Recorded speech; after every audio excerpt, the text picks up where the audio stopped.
What's up, franchise listeners? Brady Trantham here inside Chesapeake Energy Arena, along with everybody's favorite intern, Derek Parker. The Thunder defeat the Brooklyn Nets 108-96. And Derek, it was a tale of two halves.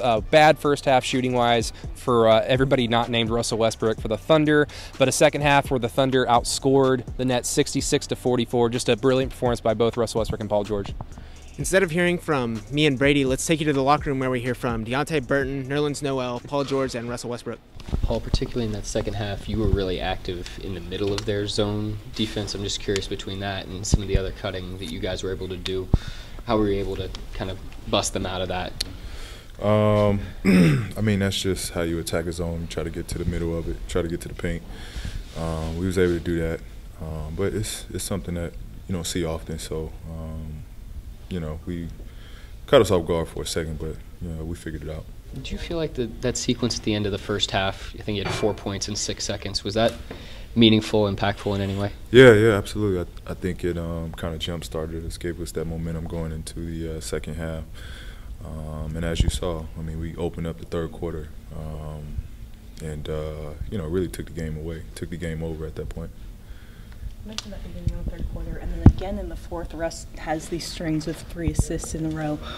What does that do for you guys when he starts finding guys really consistently in back-to-back possessions?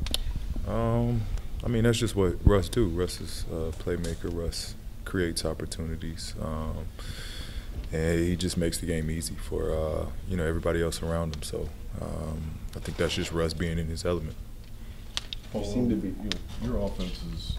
Efficiency-wise, since the All-Star break hasn't been where it was before, but it seems like defensively you've still been able to have an impact. How do you feel about how you're playing defensively and how the injury you've gone through has affected your defensive play?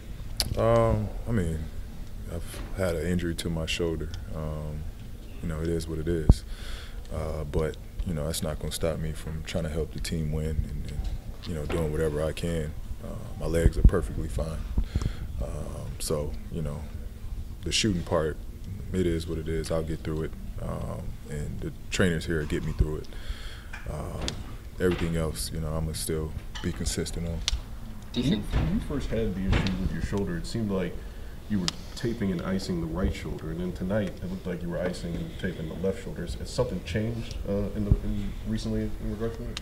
You observed, huh?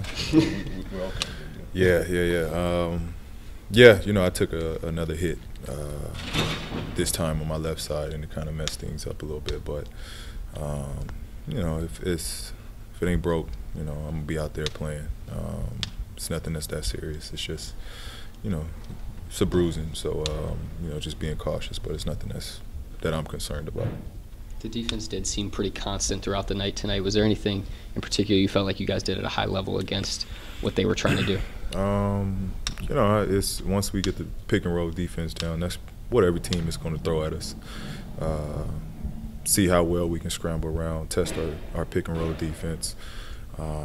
That's just the key. If we get the pick and roll defense down, we're going to smother teams. If we don't, they're going to have their way with us.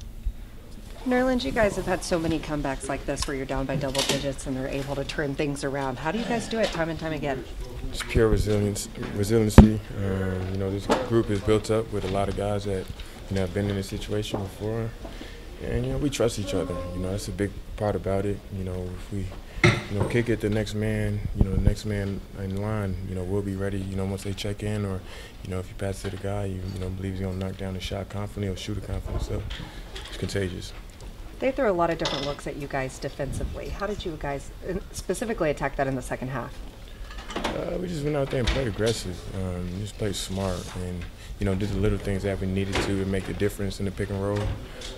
Being up, communicating, is going to make the world of a difference, especially with a team like that. When the talent is there for us, and we just need to put it forward to win a game like that. Well, Deontay, for you guys, what was the biggest adjustment you made in the second half? Defense. We're more physical on defense. For you to get that contract and then get more playing time like you did tonight, how much has that done for your confidence? Nothing, honestly. Really? I have the same confidence that I had before the contract. I just always had the same amount of confidence because I put in the work and my teammates trusted me. Deontay, in the second half, you were really active as a cutter against their zone defense. Will you explain why that was an important thing for you to be doing against their zone? I was just reading the play, and I felt the cut was the right play at those times, and I kept cutting. Did you feel like you guys were able to put more pressure at the rim against them in the second half? Yes, we definitely went to the rim a lot more in the second half, and that helped with us playing better. It seemed like you played 4 quarters of very good defense and 2 quarters of very good offense. And sort of what flipped the switch in the second half offensively? Spreading the floor. The floor spread, and we got downhill a lot more in the second half. You scored 4 points in the last 6 seconds of the second quarter. Just curious what you thought the significance of that sequence was. I thought it was big. There was momentum going to the half. Got a steal. Big time play. Stood by Ferg and closed the half the right way. You really were able to pick apart their zone and man-to-man in the second half. Will you kind of explain what you were able to do against both of those defenses to get your team good shots? Just try to stay in attack mode and find ways to continue to give my teammates. I thought I did a bad job in the first half of not finding my guys, and second half I made an adjustment and trying to do that. Russell, what's been key for you all defensively in these past 2 games? I think that was the first time y'all have held back-to-back opponents under 100 and probably since November. We lean on our defense, like I said, all year long. Take pride in it. Start with myself. Continue to take pride in defending your position, helping a teammate out, doing what you got to do defensively to be the best we can be. What opened up that lob for Steven in the second half for you guys? Just spacing. Russ, with the way the last few days have gone and some of the situation at hand, you're out on the court, you're shimmying there at half court, you hit the big shots. Was it good to kind of move past some of that by playing basketball tonight? I'm extremely blessed, man. Humble to go out and hoop. And that's we haven't had a chance to talk to you since it was announced that the Jazz banned that fan for life. You want to talk about tonight's game? We can do it. If not, enjoy your night.